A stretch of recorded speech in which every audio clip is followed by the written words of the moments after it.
السلام عليكم، مرحبا بكم معي في القناة ديالي شهيوة بنت رحمة. اليوم فيديو جديد ان شاء الله. كنتمنى هذا الفيديو يلقاكم في احسن الاحوال ان شاء الله يا ربي. في هذا الفيديو غادي نشارك معكم 3 الانواع ديال التحليات بنكهات مختلفة وبمقادير جد بسيطة. كنتمنى هذا الفيديو ينال الاعجاب ديالكم.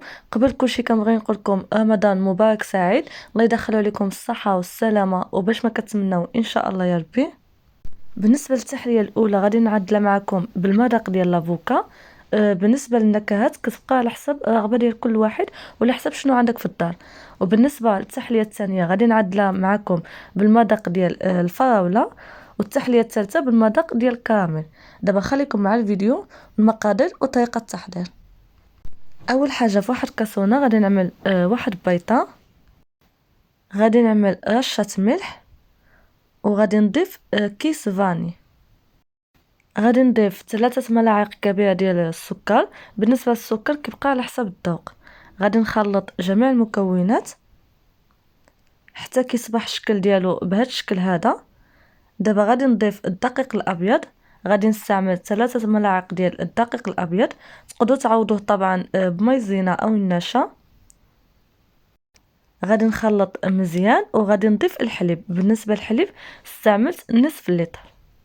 صافي غادي نخلط جميع المكونات وغادي نعملو فوق النار مع التحريك المستمر حتى يعقد الخليط ديالي.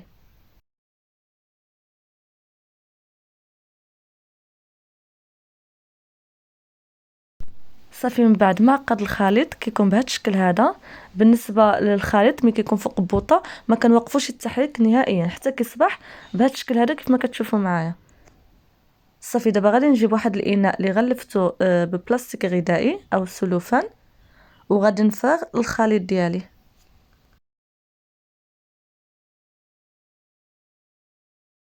صافي دابا غادي نحاول نغطي الخليط ديالي وغادي نلامس بلاستيك غذائي مع الخليط، وغادي نحطو في النبيره حتى يبرد ويشبر فاسو مزيان، عاد ان شاء الله نستعملوه. صافي من بعد ما كيبرد لي الخليط ديالي وكيشبر فاسو بهذا الشكل هذا كنخرجوه من النبيره او الثلاجه. كنجيب واحد الاناء وكنضيفوا له الخليط. بالنسبه لهاد المرحله تقدروا تقسموا الخليط على جوج. النصف كتضيفوا له مثلا لافوكا، والنصف الاخر اما كتضيفوا له فريسه او اي فاكهه عندكم في الدار. صافي كنضيفوا لافوكا وكنخلطوا بالخلاط بهذا الشكل هذا. صافي كنوقفوا يدنا من بعد ما كيصبح الخليط ديالي كريمي كيف ما كتشوفوا معايا في الفيديو. صافي هنايا حضرت الكؤوس اللي غادي نعمل فيهم التحليه ديالي. دابا غادي نبدا نعمل التحليه في الكؤوس ونخليكم مع الفيديو.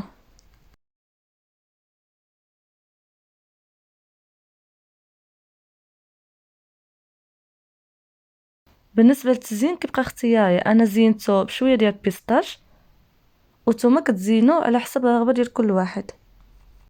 صافي غادي نزينها وغادي ندخل النبيره حتى تشبر الفرصه ان شاء الله وتبرد وبالصحه والراحه. دابا نمشيو نحضروا التحليه الثانيه.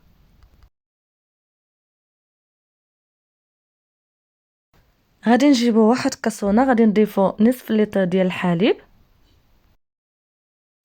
غادي نضيف ملعقتين كبيرتين ديال مايزينا او النشا. تقدروا تعوضوها بالدقيق الابيض او كريم باتيسير على حسب المتوفر عندكم في الدار. غادي نضيف السكر. بالنسبه للسكر انا ضفت ملعقه كبيره ونصف وكيبقى على حسب الذوق. غادي نضيف اصفر بيضه وواحد كيس ديال الفاني. غادي نخلط جميع المكونات وغادي نعملو فوق بوطه مع التحريك المستمر حتى كيعقد وكيشبر فراسو. عاد كنوقفوا التحريك ونحيدوه فوق بوطه. صافي كيف ما كتشوفوا معايا من بعد ما كيعقد كيرجع بهذا الشكل هذا.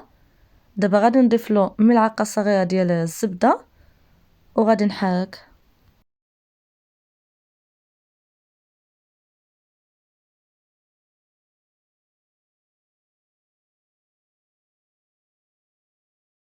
هنا غادي نقسم الخليط ديالي على جوج.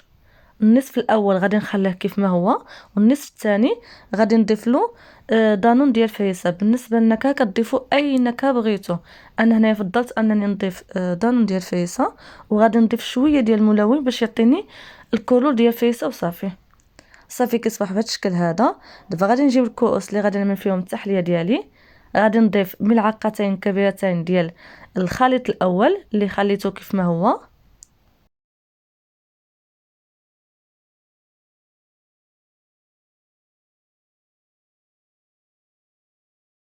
من بعد ما كملت غادي نضيف كيكس او بسكوي يكون مطحون.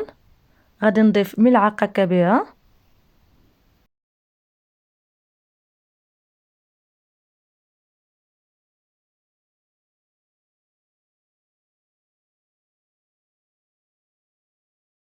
دابا غادي نجيب فريسه او الفراوله اللي قطعتها دوائر بهذا الشكل هذا وغادي نعملها مع الجوانب.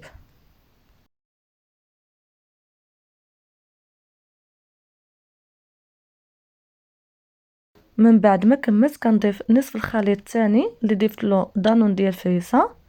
كنضيف ملعقتين كبيرتين.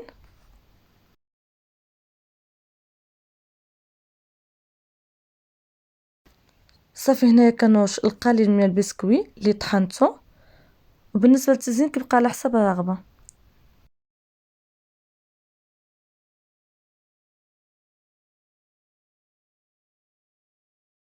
غادي نضيف حبوب ديال الشوكولات بهذا الشكل هذا.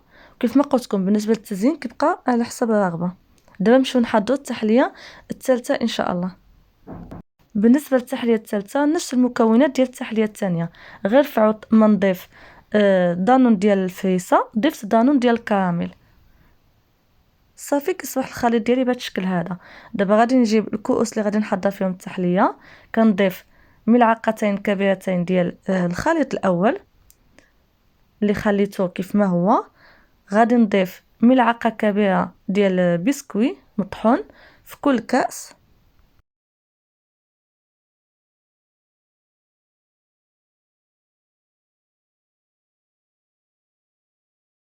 هنايا كنعاود البسكوي ديالي كيف ما كتشوفوا معايا في الفيديو. دابا غادي نجيب البنان اللي قطعته دوائر بهذا الشكل هذا. غادي نضيفه مع الجوانب.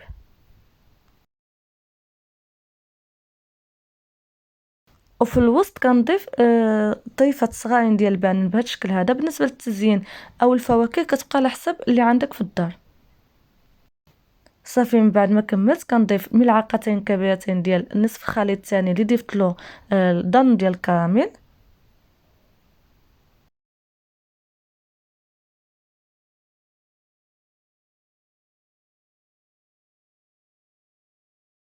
بالنسبه للمرحله ديال التزيين بحال اللي قلت لكم كتبقى على حسب الرغبه. هنايا غادي نضيف القليل من حبوب الشوكولاته وغادي نرش القليل من البسكوي بهذا الشكل هذا كيف ما كتشوفوا معايا.